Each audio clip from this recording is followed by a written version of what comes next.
and welcome to Simply Intoxicating. Multilateralism gasping for oxygen and international trade scenario deteriorating over the years, India has also responded through the Indian budget by making several legislative changes, acquiring certain powers, and also making amendment in the rules of origin.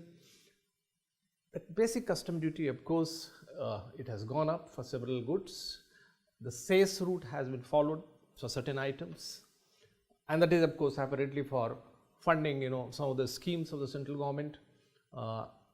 If you look at safeguard duty, for instance, or the cases of abuse of FTA provisions, central government this time has taken a very strong stand to deal with that. Of course, there would be certain legal issues.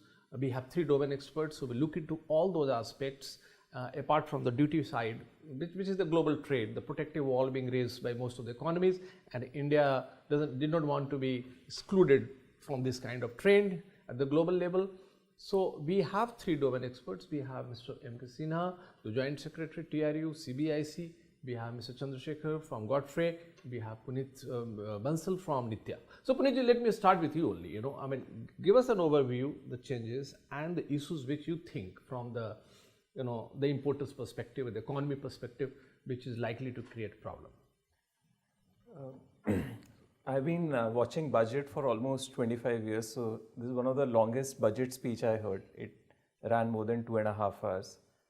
So earlier the split used to be equally between non-tax and tax proposals. So first 1 hour non-tax proposals, second half for the tax proposals.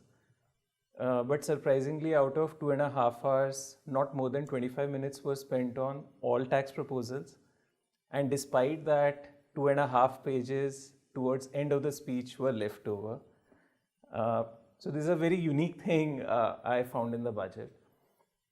Now, from indirect tax perspective, I'll discuss issues in 3 baskets. One on the GST, second on the international trade, and thirdly, few misses in the budget.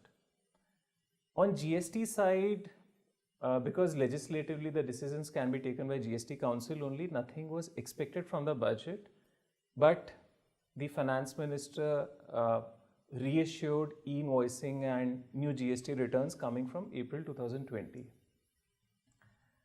On both the issues, now firstly coming to e-invoicing, in my view it's a massive change that every invoice which you have to generate, there's a control number which is coming from the government's portal. Right.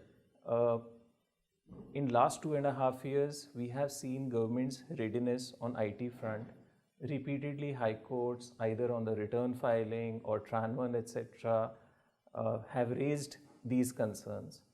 So, IT readiness of government is yet to be seen. Second important thing I want to highlight is, from a government's perspective, what should be the manner of generating e-invoice is not yet clear. Every week, there are FAQs which are coming, which are updating the old FAQs, new things which are coming. We are just 6 weeks away from April 2020. And just imagine any mid-size or large companies, they work on complex ERPs and they have their own time to make changes in their software. So to that extent, we are actually running against time and companies have a hard task to face. Yes. On the new return format, again, I have doubts on the government's readiness on technology. In my view, the new return will be the biggest technological change in GST, because in that case the credit will be available only if it is reflected in your portal. Otherwise it will not be. Otherwise today all the taxpayers take credit offline, do the matching. So again, are we ready that all the credits, all the transactions will be able to do matching on a monthly basis? So let's hope that both these measures get implemented from April, but I have serious doubts on that. Coming on the international trade, you rightly mentioned that world over there is a protectionist trend. We saw in last couple of years US-China disputes, etc. And tariff barriers are the most, in my view, easiest barriers which countries invoke. India has 14 FTAs, and India has trade surplus with all the countries except for three: Japan, China, and Korea. Despite that, India chose not to be part of RCEP because it had its own concerns that India may become a dumping ground for various products. Economic survey prior to the budget, it highlighted that government should expand Make in India to assemble in India. It is not expected that everything from scratch can be made into India, so even assembly should be encouraged.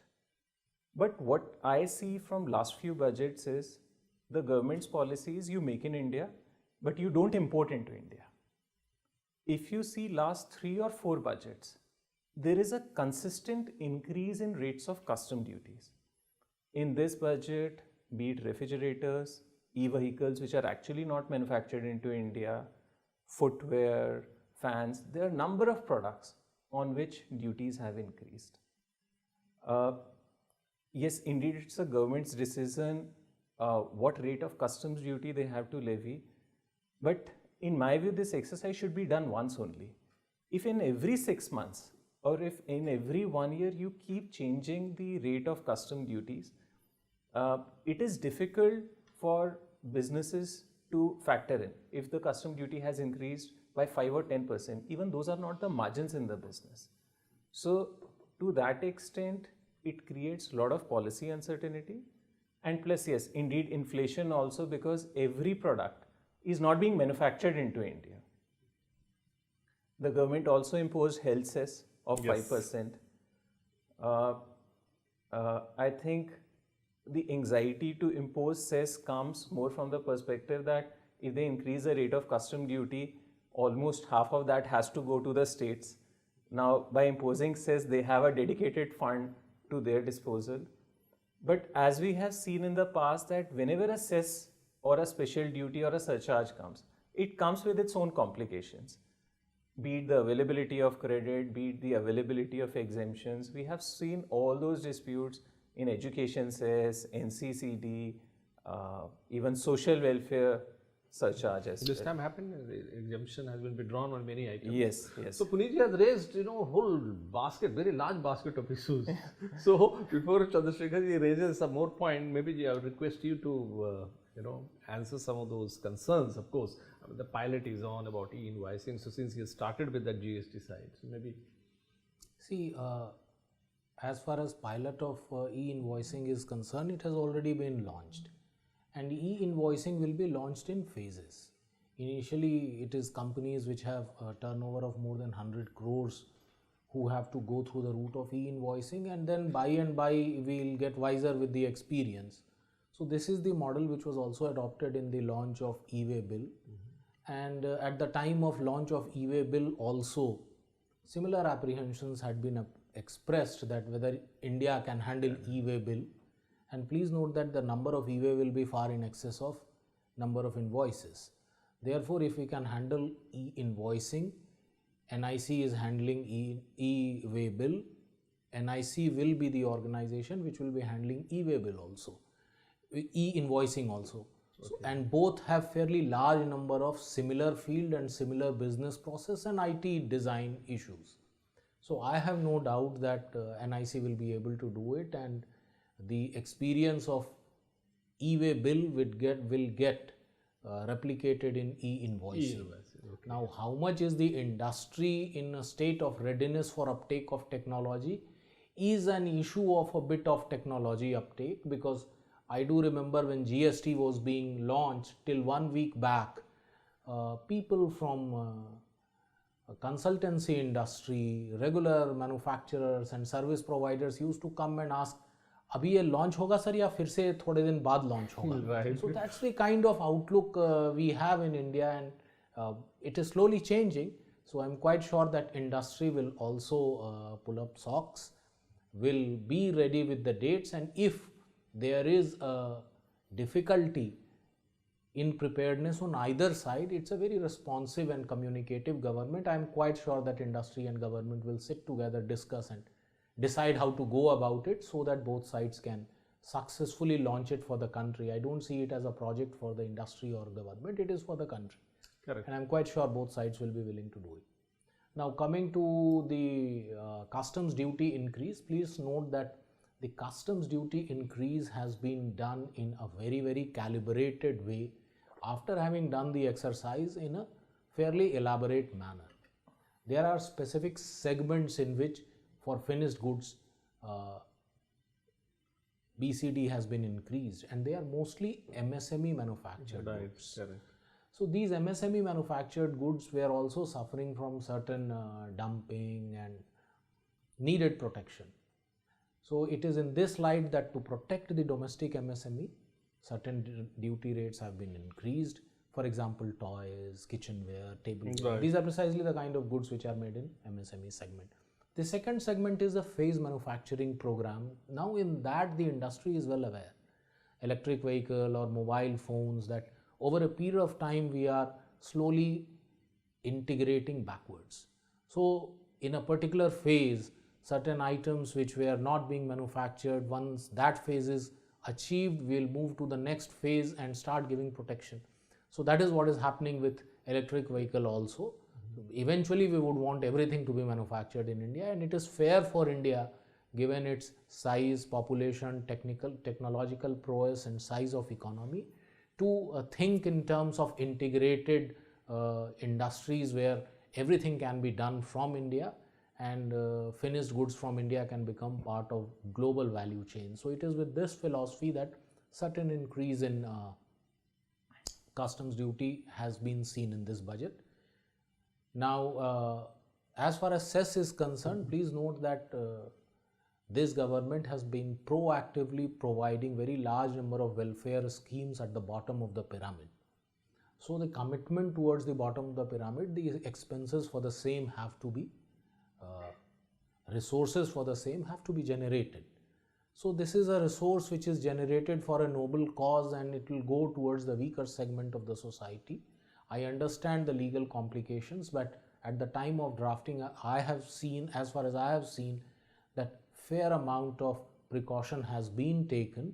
And for example, in health cess, the exemption disputes have been well addressed by not imposing it on those medical equipments which are exempt. It is also exempt for parts. So it is a fairly intelligently crafted by my worthy colleagues, and therefore I do not see so much of dispute. And as then is being that apprehended. revenue, in fact, as per the budget announcement, that is going to set up hospitals which will come under the Ayushman Bharat, and those are the districts where Ayushman Bharat. Yes, those these are meant for aspirational those hospitals districts. will perhaps require those medical devices there.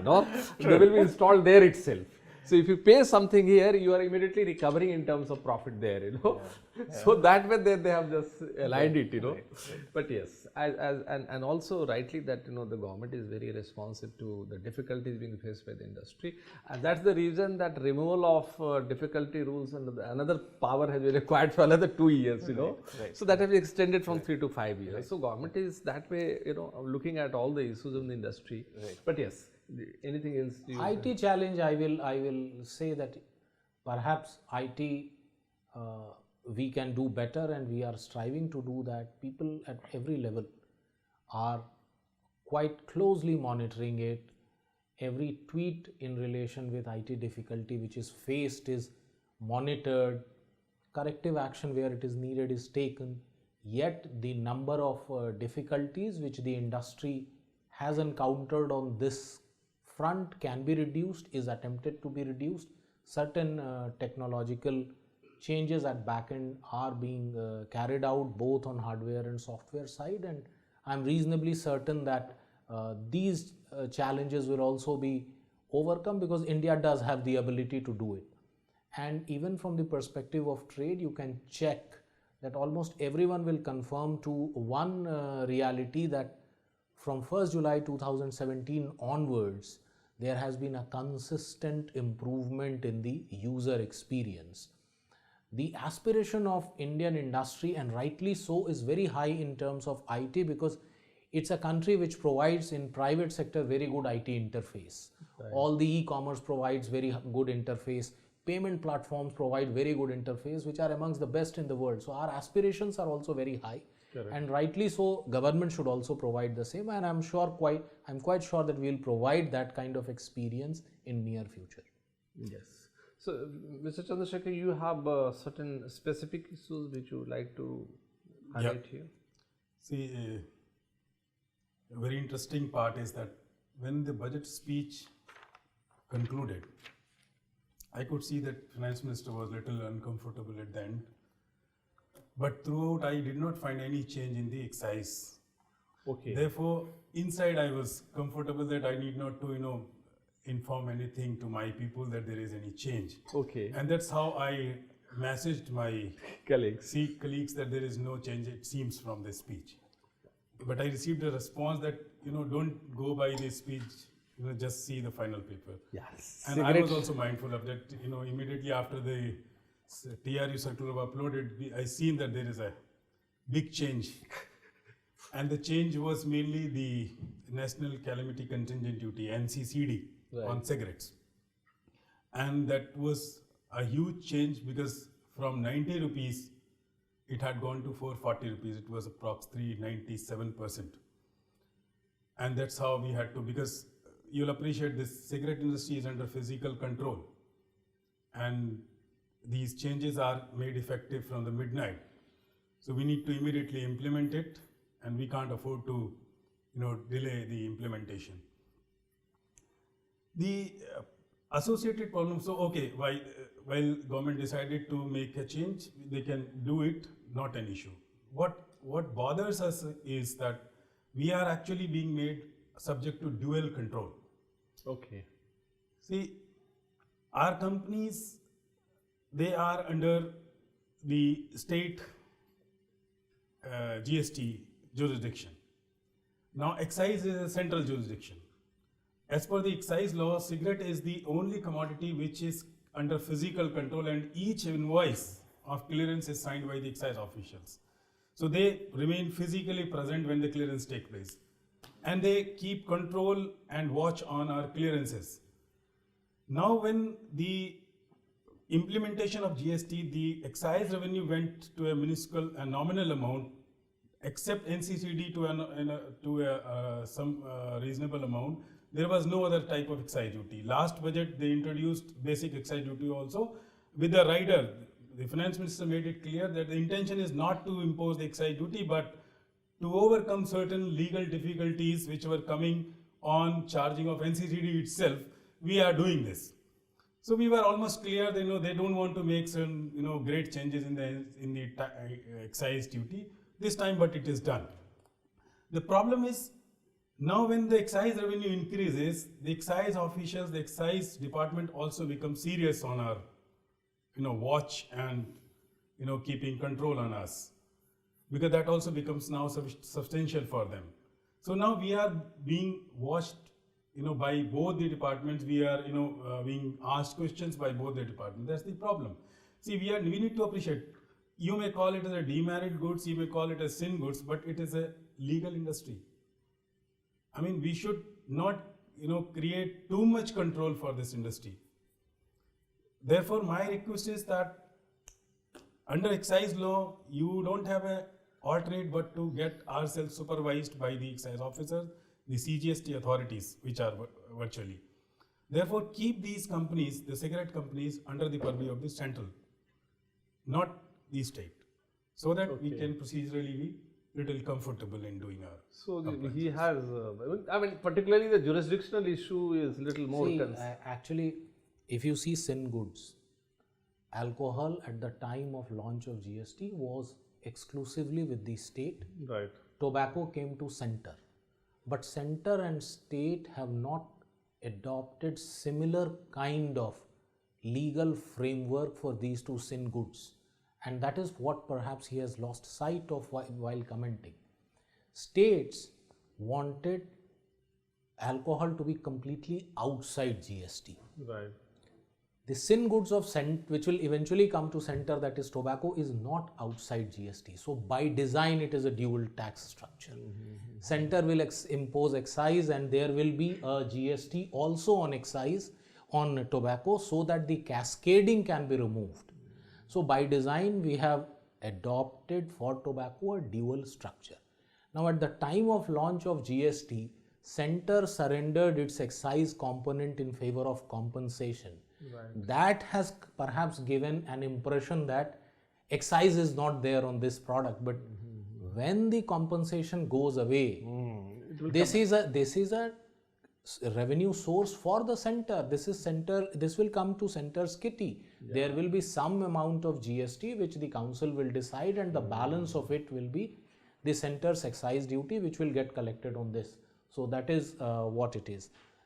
Now coming to jurisdictional issues, those issues are practical and administrative, and perhaps it should be taken up both at, you can make a representation to the government as to how we reduce the interface, because the government is keen on reducing taxpayer and tax administration interface as much as is possible.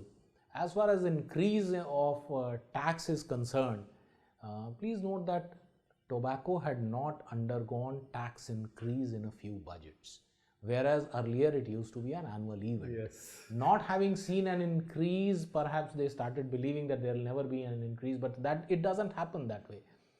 It is a sin goods because it is harmful to the health. So there are two possible ways of dealing with it. In some countries it has been banned, but a better way of dealing with it is to tax it at a higher level and use the tax money for welfare purposes. That's the model we have adopted. So on taxation, when he says that there was considerable increase in tax, but that was because the base was very small. The entire base of excise had gone into compensation. Therefore, when you see the increase, it looks very big. But it is not a big increase. If you go in the past, this kind of increase in the cess on tobacco or on NCCD is not something which is unheard of. It's in the range of 300 to 700 rupees per 1000 stick, or 15% on chewing tobacco and smoking tobacco. So this is means on tobacco, to expect that there will not be an increase or it will be under a single administrative control will be expectation which I don't think government will be able to meet or would be willing to meet. It's an industry from which this revenue will get generated when it is required to be generated. So after 5 years, when the compensation cess is gone, then it can come back to, because he is happy with the I CGST. don't want to get into this commitment or Right. forecasting that after 5 years compensation will go, because those are big and open debates of federalism. I mean, theoretically speaking, yes. At this point, it is very difficult to predict as to what will happen with that. No, but one thing he has made it very clear that he is very happy with the CGST. No, but no. You see, taxes are something which by design are something which I understand that it causes, it's a cost to from the company's perspective, it's a cost. So they will want a minimum interaction and they will want to be on the right side of tax administration so that there are no sudden costs in terms of notices, etc. I understand his concern, and perhaps reducing interface is an area where I am quite sure more will be done in the future. So, Mr. Chandrasekhar, one thing is very clear that, there is no flaw here. I mean, it is by design this dual control has been imposed on No, dual control, I don't have any issue in GST authorities as well as excise authorities. That's the dual control. In GST authorities, there are two, the CGST and SGST. Certain SCCs are under the control of CGST authorities, certain SCCs in the SGST. I am saying CGST and excise, they are actually one team. Yes. Give me in that. That's correct. But actually, it's one team only. But then when you excise, you can't give to the state. Excise is with the central. So, and when you give me the state excise officials jurisdiction, then I am under dual. I don't have problem in CGST and excise. Right. So from the state side, perhaps yes. That's the only. I'm not saying that you merge represent to the GST council. Maybe the council can take a look. How much they can do to reduce the hardship which you are facing. Yes, perhaps something could be done. So Puneetji, of course, we had a smoking time. So let's go back to some more serious issues. Yeah. So few issues more coming from the budget. One, this changes in FTA regime. So a lot of companies in India, they import and get free trade agreement benefits, and till now if say I'm importing goods from Thailand, if I have a country of origin certificate, that is sacrosanct. That proves it is coming from Thailand, the origin is from Thailand. Now, in this budget, a whole lot of obligations have been imposed on the importers. Firstly, that whenever you're claiming a FTA benefit, you need to file a declaration with the authorities. Thereafter, authorities can ask information from you. Surprisingly, the law clearly says that even if a country of origin certificate is issued, that is not binding on the authorities. They can take a different stand. The law gives unlimited powers to the authorities that for 5 years they can question to the issuing authority. And if for some reason the issuing authority is not able to satisfy the Indian authorities, then the FTA benefit will be denied. In my view, there are many legal flaws in this, and this will surely be challenged in the courts, because if I'm importing goods, if I have a genuine valid country of origin certificate, then someone cannot go beyond that. If someone says that, okay, the foreign supplier had misdeclared, or if there is some forgery, etc., that's fine. But beyond that, it is not in my control. Plus, keeping it open-ended for 5 years, where the limitation period itself is 5 years. 5 years, yeah. Limitation period is 2 years generally. In case of fraud, it is more than 2 years. So, in my view, this will not only increase the compliance burden, but will take a lot of legal disputes also. Couple of misses which I found in this budget were that, just like we had this Sabka Vishwas scheme for excise and service tax cases, we thought that this Vivad Se Vishwas scheme will come for customs cases also. Okay. But yeah, the government restricted it to income tax only, because in customs also there are many litigations going on and the taxpayers were willing. The last point from my side is that the foreign trade policy, which grants export incentives, this is valid till 31st March 2020. Now, WTO held most of the Indian export incentive schemes, be it MEIS, Advance Authorization, EOU, SEZ, everything to be invalid. But luckily for us as a country, because the WTO law says that if you have filed an appeal, it is not binding on you, and secondly, there is no quorum at WTO appellate body, so yes, we can continue with our incentives. The government reduced the MEIS benefit of 2% from 1st January 2020. So the exporter community was looking for a foresight in this budget that what sort of export incentives they can expect, or what is the government's thought on export incentives in the times to come. So I expected some light announcement, okay. Yeah, some announcement on those lines also for the exporters community. Because right now the biggest fear is that will the existing benefits continue, the benefits will reduce, some schemes will be scrapped. Yes, the government has created enabling provisions of EDCL, which is Electronic Duty Credit Ledger, yes, that whatever benefits will be there will be credited in that ledger.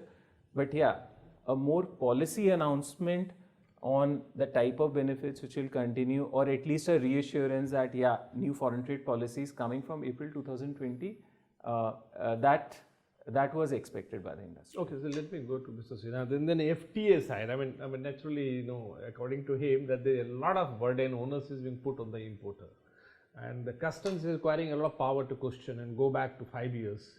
And that is something which is scaring the industry, the importers. But what will happen, So I think the government might be having some experience, in terms of how the FTA behaves. No, you see, that's one part of it, that FTAs are occasionally misused, circumvention does take place, and there are appropriate measures to be taken. As far as the idea that you cannot go beyond country of origin certificate, it may not be legally the most appropriate thing to say. The importing country always has the right to see whether the country of origin certificate is bona fide or not. And in fact, if you read any FTA, there is a dedicated chapter on how the country of origin certificate shall be verified. Now, trade is used to the idea that verification means that you go to that country and ask that at least I have no responsibility as far as genuineness of this country of origin certificate is concerned. Now, rules have to be framed, and when the rules will be framed, I am quite sure that government will have extensive discussion with the industry.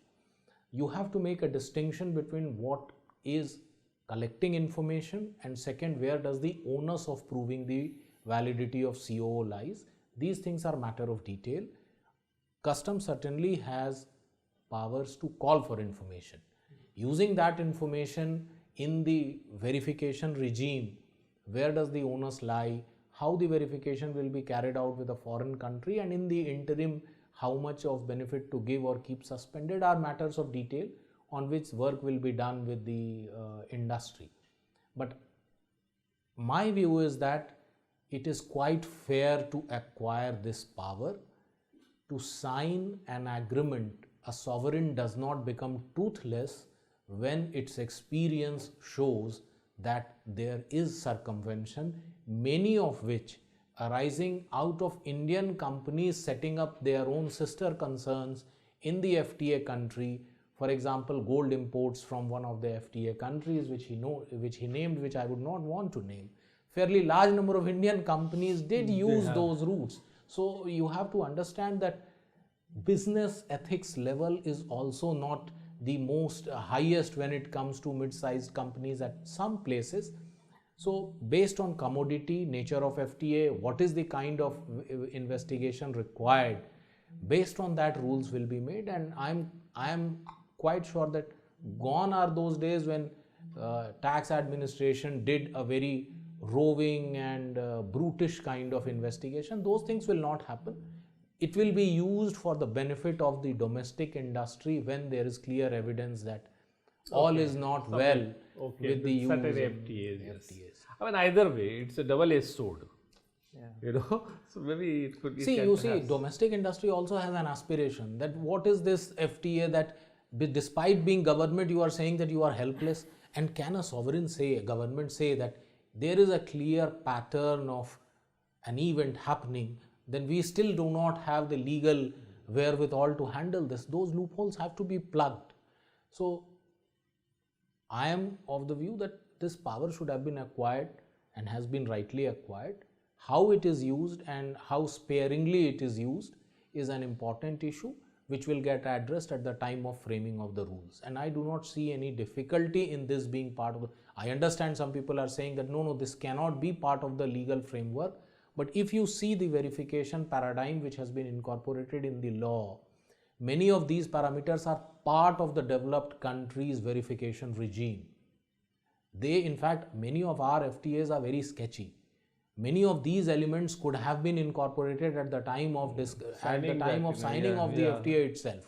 And if you do research, you will find in developed country FTAs, these verification methodologies do exist, and customs is the authority which does. And United States, they send their team, to India to verify. Well, I did not wish to. The sealing part, how exactly it is being done. So that is precisely the point. I did not wish to name any country. Now that you have named United States, I would suggest that you read some of the FTAs in which they enter and look at the detailed procedure which is prescribed there regarding each of these verification steps and how they can be taken. Right. So on this note, let me thank my guest, and as rightly the issue which was raised by Punitji, that there is a concern that it might be misused, but Mr. Sinha made it very clear that once the rules are framed, naturally the stakeholders will be consulted and due precautionary elements will be incorporated in the rules so that the custom authorities are not going to misuse it. But yes, verification, the sovereign has the right to verify most of the information furnished to the EDI system, and the customs will naturally would like to know this, that whether certain goods are originating from the country where the certificate being provided to. So keeping in mind all those FTA abuse which has happened, and of course the larger objective of protecting the domestic industry, every country, in fact there is a global trend that every economy is trying to protect their own industry, the domestic industry in particular, and that is how the trade war is reaching a new scale. But apart from that, yes, the need of the hour, the custom side, for the protection side, and also to keep some of those little predatory kind of exporters away from the Indian borders. Probably the custom duty has been hiked. The cess, as rightly explained, that cess is for a specific purpose. Additional resources have to be mobilized. Fortunately, the cess is not going away. Medical equipment sector, if they are paying, perhaps they will be able to see some growth in their own sales, to those hospitals. So overall, indirect tax side, as rightly said, that most of the changes on the custom side and the GST side, in fact, that e-invoicing, yes, some concern is there in the industry. Looking at the trend of the kind of performance the GST is giving, it is not inspiring much confidence among all the SSCs, and maybe it could be done in a phased manner. So let's look forward to a better the GST tax compliance regime in the coming years, and the government starts allocating little more resources for the tax technology. That's very important, because that is one area where good policies, good ideas, good laws, everything is failing because compliance itself is not picking up because of this. Perhaps the fund is one of the elements. There could be several other elements. So let me thank my guests once again, and thanking you for watching NITYA.